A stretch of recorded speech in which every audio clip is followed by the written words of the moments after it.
समस्त को Shri Ganesh YouTube channel को स्वागत करुछि।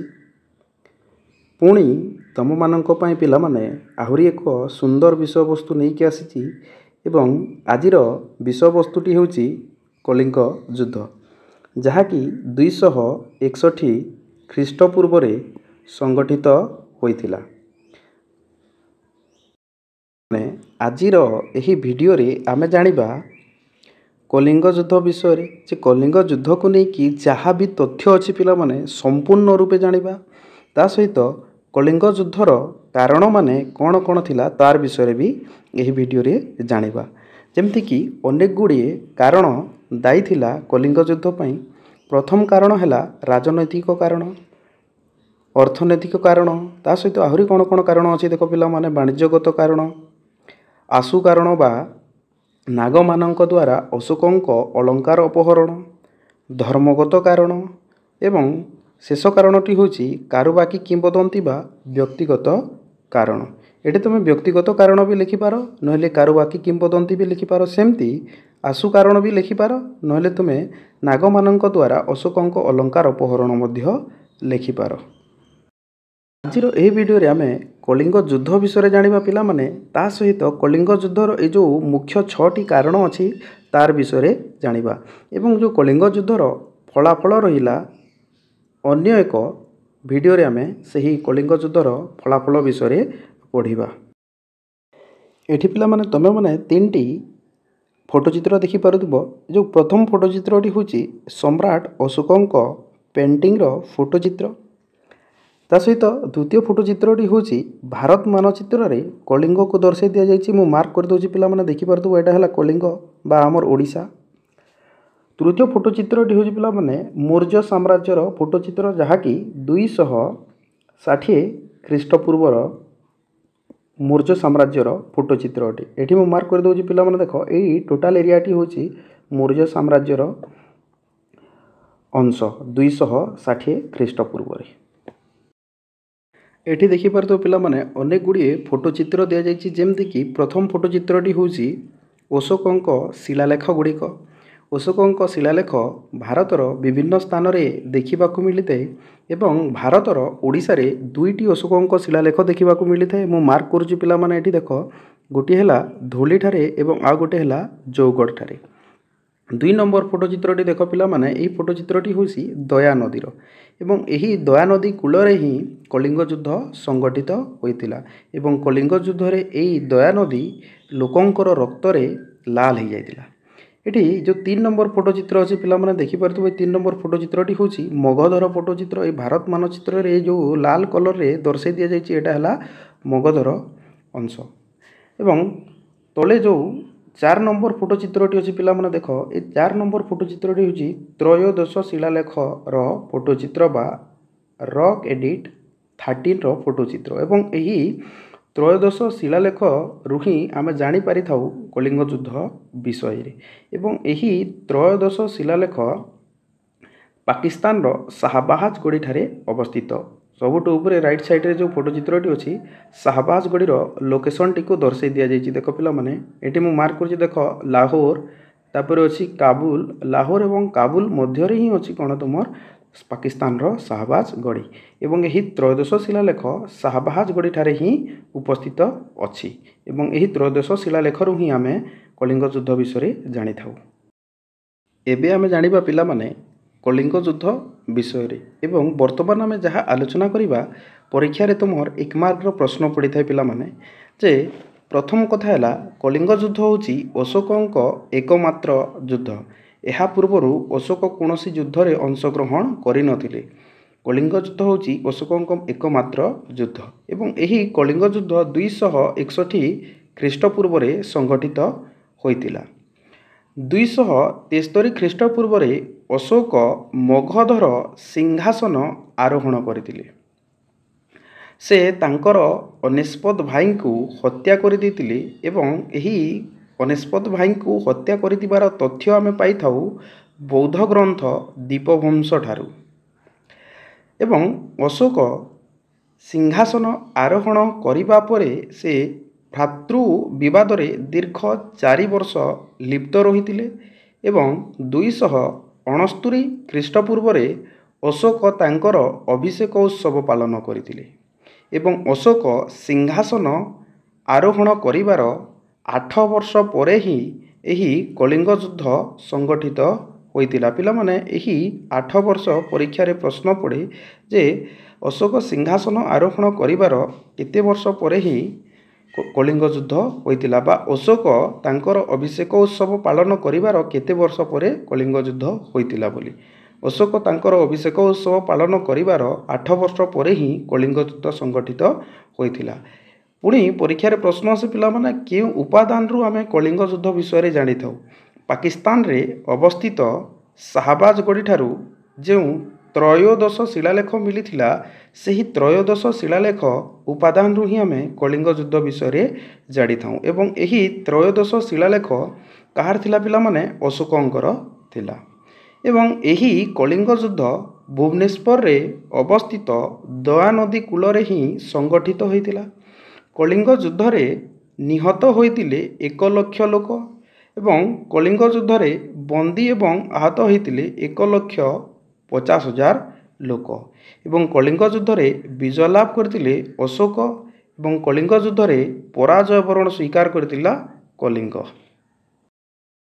ଏଠି ଯେଉଁ ବକ୍ସ ଦିଆଯାଇଛି ପିଲାମାନେ ପରୀକ୍ଷା ଦୃଷ୍ଟିରୁ ଏହି ବକ୍ସଟି ଅତ୍ୟନ୍ତ ଗୁରୁତ୍ୱପୂର୍ଣ୍ଣ ଅଟେ ଏବଂ ଏହି ବକ୍ସରୁ ହିଁ ତୁମର ବାର୍ଷିକ ପରୀକ୍ଷାରେ 1 ମାର୍କର ପ୍ରଶ୍ନ ଆସିବ। ବକ୍ସର ଲେଫ୍ଟ ସାଇଡ଼୍ରେ ସମୟ ଦିଆଯାଇଛି ଖ୍ରୀଷ୍ଟପୂର୍ବରେ ଏବଂ ରାଇଟ୍ ସାଇଡ଼୍ରେ କ'ଣ ଘଟଣା ଘଟିଥିଲା ସେହି ସମୟରେ ତାକୁ ବର୍ଣ୍ଣନା କରାଯାଇଛି। ଯେମିତିକି 273 ଖ୍ରୀଷ୍ଟପୂର୍ବରେ ଅଶୋକ ସିଂହାସନ ଆରୋହଣ କରିଥିଲେ। 269 ଖ୍ରୀଷ୍ଟପୂର୍ବରେ ଅଶୋକ ତାଙ୍କର ଅଭିଷେକ ଉତ୍ସବ ପାଳନ କରିଥିଲେ। 261 ଖ୍ରୀଷ୍ଟପୂର୍ବରେ କଳିଙ୍ଗ ଯୁଦ୍ଧ ସଂଗଠିତ ହୋଇଥିଲା ଏବଂ 232 ଖ୍ରୀଷ୍ଟପୂର୍ବରେ ଅଶୋକ ମୃତ୍ୟୁବରଣ କରିଥିଲେ। ଏହି ସମୟକୁ ତଥା ଘଟଣାକୁ ନେଇକି ଅନେକ ଗୁଡ଼ିଏ 1 ମାର୍କର ପ୍ରଶ୍ନ ଆସିଥାଏ ପିଲାମାନେ। ତ ତୁମେମାନେ ଏହି ବକ୍ସଟିକୁ ସମ୍ପୂର୍ଣ୍ଣ ରୂପେ ମନେ ରଖିଦେବ ଯେମିତି ହେଲେ ବି। ବର୍ତ୍ତମାନ ଜାଣିବା ପିଲାମାନେ କଳିଙ୍ଗ ଯୁଦ୍ଧର କାରଣମାନେ କ'ଣ କ'ଣ ଥିଲା। ପ୍ରଥମ କାରଣଟି ହେଉଛି ରାଜନୈତିକ କାରଣ। ଏଠି ଯେଉଁ ପଏଣ୍ଟ ଗୁଡ଼ାକ ଲେଖା ହେଇଛି ପିଲାମାନେ ଟିକେ ମନେ ରଖିବ ଏବଂ ରାଜନୈତିକ କାରଣରେ ଏହି ପଏଣ୍ଟ ଗୁଡ଼ାକ ଦର୍ଶାଇବା ପାଇଁ ଚେଷ୍ଟା କରିବ।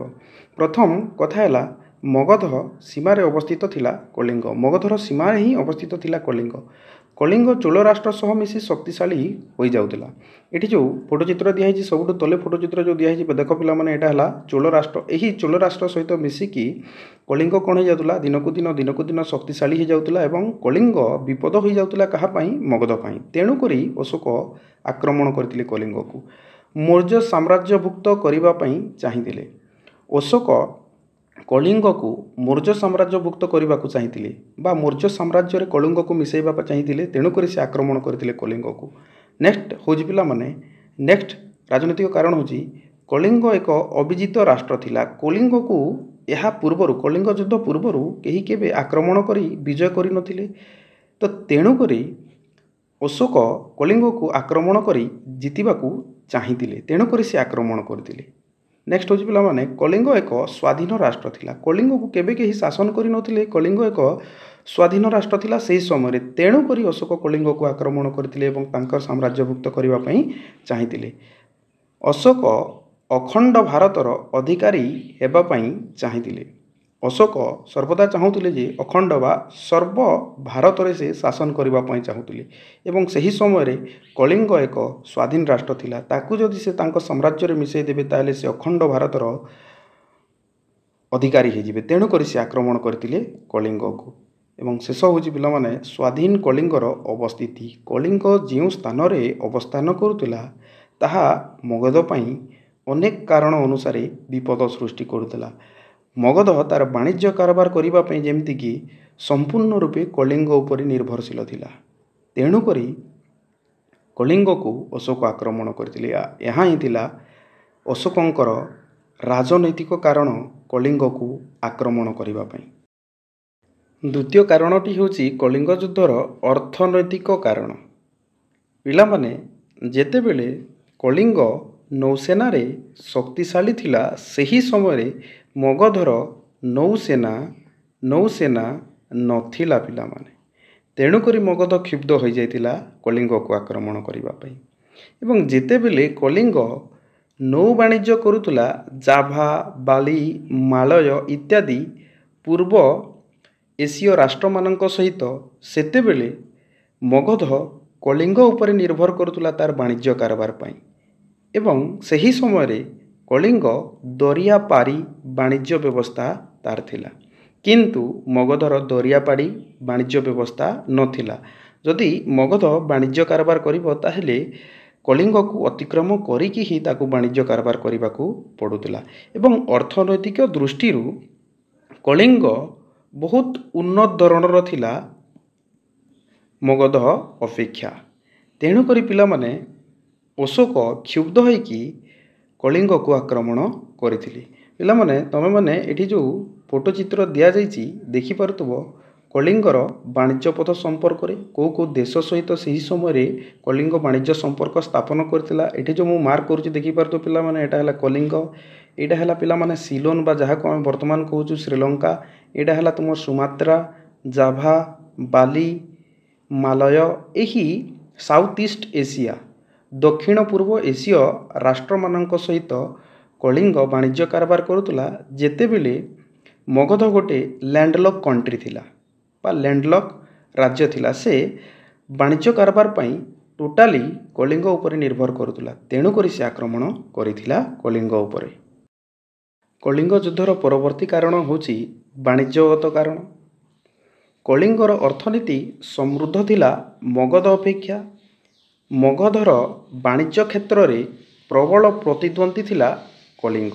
କଳିଙ୍ଗ ବାଣିଜ୍ୟ କ୍ଷେତ୍ରରେ ମଗଧକୁ ଟକ୍କର ଦେଉଥିଲା ପିଲାମାନେ। ଏବଂ ମଗଧର ବାଣିଜ୍ୟ ପଥ କଳିଙ୍ଗ ମଧ୍ୟ ଦେଇ ଗତି କରୁଥିଲା। କେମିତି ଗତି କରୁଥିଲା ପିଲାମାନେ ମୁଁ ବୁଝାଉଛି ତୁମକୁ। ଏଇ ଚିତ୍ରକୁ ଦେଖ, ଏ ମଗଧର ବାଣିଜ୍ୟ ପଥକୁ ଦେଖ ପିଲାମାନେ। ମୁଁ ତୁମକୁ ବତାଉଛି ଏ ଫଟୋ ଚିତ୍ରରେ ଯେ ମଗଧ ଯେତେବେଳେ ତାର ବାଣିଜ୍ୟ କାରବାର କରିବ, ଯେମିତିକି ଦରିଆ ପାରି ବାଣିଜ୍ୟ କାରବାର କରିବ, ତାହେଲେ ମଗଧକୁ କ'ଣ କରିବାକୁ ପଡ଼ିବ? ଏ ଚିତ୍ରରେ ଦର୍ଶାଇ ଦିଆଯାଉଛି ପିଲାମାନେ। କଳିଙ୍ଗକୁ ପ୍ରବେଶ କରିକି ଏଇ ଜାଭା, ସୁମାତ୍ରା, ବାଲି ଏଠି ଯେଉଁ ଦେଶମାନେ ଅଛି ତା ସହିତ ବାଣିଜ୍ୟ କାରବାର କରିବ। ତାମାନେ କଳିଙ୍ଗକୁ ଅତିକ୍ରମ କରିବ, କିନ୍ତୁ କଳିଙ୍ଗ ଖାଲିଟାରେ ଅତିକ୍ରମ କରିଦେବନି। ତା ସହିତ ମଗଧ ଯଦି ଦକ୍ଷିଣ ଭାରତର ରାଜ୍ୟମାନଙ୍କ ସହିତ ଯଦି ସେ ବାଣିଜ୍ୟ କାରବାର କରିବ, ସେହି ରାସ୍ତା ବି କ'ଣ ହେଉଥିଲା ପିଲାମାନେ? କଳିଙ୍ଗ ମଧ୍ୟ ଦେଇ ଗତି କରୁଥିଲା। ଏବଂ ଖାଲିଟାରେ କଳିଙ୍ଗ ମଗଧକୁ ବାଣିଜ୍ୟ କାରବାର କରାଇଦେବ ନାହିଁ। ତେଣୁକରି ଅଶୋକ ଆକ୍ରମଣ କରିଥିଲେ କଳିଙ୍ଗକୁ।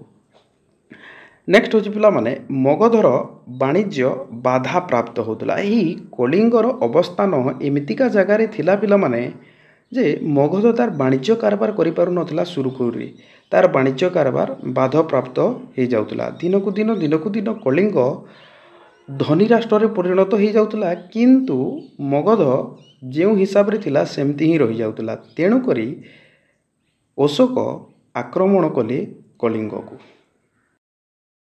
ନେକ୍ସଟ କାରଣଟି ହେଉଛି ପିଲାମାନେ କଳିଙ୍ଗ ଯୁଦ୍ଧର ଆଶୁ କାରଣ ବା ନାଗମାନଙ୍କ ଦ୍ୱାରା ଅଶୋକଙ୍କ ଅଳଙ୍କାର ଅପହରଣ। ତିବ୍ବତୀୟ ଲେଖକ, ତିବ୍ବତର ଜଣେ ଲେଖକ ଥିଲେ ପିଲାମାନେ, ତାଙ୍କର ନାମ ଥିଲା ଲାମା ତାରାନାଥ। ଏବଂ ସେ ବର୍ଣ୍ଣନା କରିଛନ୍ତି ଯେ ନାଗମାନେ ଅଶୋକଙ୍କର ଅଳଙ୍କାରକୁ ଲୁଟି ନେଇଥିଲେ। ଅଶୋକଙ୍କର ଅଳଙ୍କାର ଆସୁଥିଲା ପିଲାମାନେ ଏହି ମଗଧକୁ। କେଉଁଠୁ ଆସୁଥିଲା ପିଲାମାନେ? ସିଲୋନରୁ ହିଁ ଆସୁଥିଲା। ସିଲୋନରୁ ଅଶୋକଙ୍କର ଅଳଙ୍କାର ଆସୁଥିଲା ମଗଧକୁ। ସିଲୋନ କହିଲେ ପିଲାମାନେ ବର୍ତ୍ତମାନର ଯେଉଁ ତୁମର ଶ୍ରୀଲଙ୍କା ଦେଶ ଅଛି, ସେହି ଶ୍ରୀଲଙ୍କା ଠାରୁ ହିଁ ଅଶୋକଙ୍କର ଅଳଙ୍କାର ଆସୁଥିଲା। ଏବଂ ନାଗମାନେ କ'ଣ କଲେ? ତାକୁ ଲୁଟିଦେଲେ। ନାଗମାନେ କିଏ ଥିଲେ ପିଲାମାନେ ଦେଖ ଏଠି କଳିଙ୍ଗର ସମୁଦ୍ରୋପଜୀବୀ ଥିଲେ। କଳିଙ୍ଗରେ ଯେଉଁ ଜଳଦସ୍ୟୁମାନେ ଥିଲେ ବା ସମୁଦ୍ରୋପଜୀବୀ ଥିଲେ ସେମାନଙ୍କୁ ନାଗ ବୋଲିକି କୁହାଯାଏ। ଏବଂ ସେମାନେ କ'ଣ କଲେ? ସିଲୋନରୁ ଯେତେବେଳେ ଅଶୋକଙ୍କର ସୁନା ଅଳଙ୍କାର ଆସୁଥିଲା ତାକୁ ଏହି ସମୁଦ୍ରରେ ହିଁ କ'ଣ କଲେ? ଲୁଟି ନେଲେ। ସେହି ନାଗମାନଙ୍କୁ ଉପଯୁକ୍ତ ଶିକ୍ଷା ଦେବା ପାଇଁ ଅଶୋକ କଳିଙ୍ଗକୁ ଆକ୍ରମଣ କରିଥିଲେ। ଏବଂ ଏହି ନାଗମାନଙ୍କ ଦ୍ୱାରା ଅଶୋକଙ୍କ ଅଳଙ୍କାର ଅପହରଣ ହେଉଛି କଳିଙ୍ଗ ଯୁଦ୍ଧର ଆଶୁ କାରଣ। ନେକ୍ସଟ କଳିଙ୍ଗ ଯୁଦ୍ଧର କାରଣ ହେଉଛି ଧର୍ମଗତ କାରଣ। କଳିଙ୍ଗ ଯୁଦ୍ଧ ପୂର୍ବରୁ ହିଁ ଅଶୋକଙ୍କର ଧର୍ମ ଥିଲା ବ୍ରାହ୍ମଣ ଧର୍ମ, କିନ୍ତୁ से कलिंग को जितेबले आक्रमण कले कलिंगरे बौद्ध धर्म एवं जैन धर्म प्रचलन थिला एवं कलिंग को से आक्रमण करते कलिंगरे बौद्ध धर्म एवं जैन धर्मर जो प्रसार थिला ताकू बंद करके सेठारे साधारण जनता को ब्राह्मण धर्म रे दीक्षित करवा ता सहित ब्राह्मण धर्मर प्रसार पाई अशोक कलिंग को आक्रमण करते। ये जो प्रथम फोटोचित्रटी अच्छी पाने गौतम बुद्धंकर फोटोचित्र जी कि बौद्ध धर्म प्रचलन करते। द्वितीय फोटोचित्रटी हूँ महाजीर जीनकर एक मूर्तिर फोटोचित्र जी कि जैन धर्म प्रवर्तन करते। ये जड़े ब्राह्मण धर्म ग्रहण करथिबा जड़े लोकंकर फोटोचित्र अच्छी। नेक्स्ट कारणटी हूँ पाने अशोकंक व्यक्तिगत कारण बा कारुबाकी किंबदंती। कारुबाकी किंबदंती अनुसार पिलामाने कारुबाकी जड़े नारी थिले जे कि बहुत सुंदर थिले कलिंगर। कारुबाकी कन्या थिले कलिंगर जो धीवर मानकर जो मुख्य थिले तांकर कन्या थिले। अशोक कारुबाकी प्रति आसक्त होई पड़िले एवं तांको पाइबा पाई से चेष्टा कले। कारुबाकी को पाइबा पाई से कलिंग उपरे आक्रमण करथिले। कारुबाकी एते सुंदर थिले जे कारुबाकी को पाइबा पाई अशोक निजे आक्रमण करथिले कलिंग को। पिला माने आजिर एही वीडियो रे आमे जानिले कलिंग युद्ध विषय ताहा सहित कलिंग युद्ध पछरे थिबा अनेक गुड़िए कारण विषय जानिले। जदि तुमर परीक्षा रे प्रश्न आसे कलिंग युद्ध एवं कलिंग युद्धर कारण गुड़िक विषय वर्णना कर ताहले एई 6टी कारण विषय लिखिदेव पिला माने तुमर उत्तर संपूर्ण हो जिवो। एवं एई 6टी कारण कौन कौन थिला? राजनैतिक कारण, अर्थनैतिक कारण, वाणिज्यगत कारण, आशु कारण बा नाग मानक द्वारा अशोकंक अलंकार अपहरण, धर्मगत कारण ता सहित कारुबाकी किंबदंती बा व्यक्तिगत कारण। आशा करुछि पिला माने तमे माने एही कलिंग युद्ध एवं कलिंग युद्धर कारण विषय संपूर्ण रूपे बुझीथिबो। जदि कहार किसी डाउट थिबो पिला माने कमेंट बॉक्स रे कमेंट करिवो। और जदि वीडियोटी भल लगी पिला माने वीडियोटी को लाइक करके यही श्री गणेश यूट्यूब चैनल को सब्सक्राइब करदेव पिला माने। एमती पिला माने गोटे पर गोटे वीडियो आनिकी मु आसीबी एवं तुमर +2 second year arts history subject को कंप्लीट करदेवा पिला माने जहाँ भी सिलेबस अच्छी। रोची पिला माने धन्यवाद।